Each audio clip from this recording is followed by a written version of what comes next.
The president, President Obama, that is, meanwhile, he's actually still defending the NSA surveillance techniques. And transcripts are making the rounds from a sit-down interview that he gave to PBS's Charlie Rose. It's going to air tonight.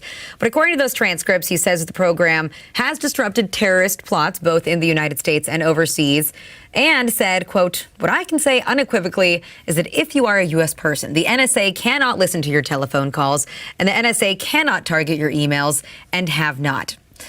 That is exactly the opposite of what some of these documents are showing us and, of what Edward Snowden and other NSA officials are saying. So I have a feeling that no one that is already critical of the mass surveillance is going to be won over by what the president has to say tonight. How about you? I don't think so either. I think this is about the explanation that we'd expect from him.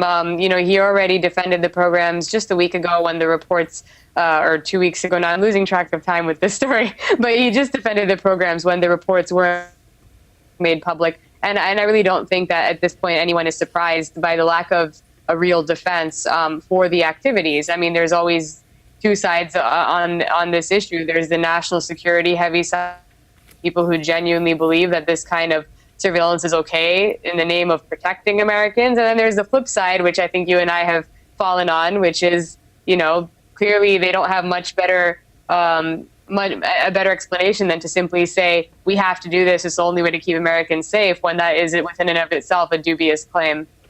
Yeah, and one other thing that I forgot to mention here too, if you look at the headline, is that the president was saying that this program is transparent, which, as we all know, is not transparent because he wasn't ready for an open debate about it until documents like this were leaked, and we know that the entire process of what goes to the FISA courts is incredibly secretive, and so at least you have some members of Congress asking for a change there, but I don't know. I'm going to be very skeptical of what the president says tonight.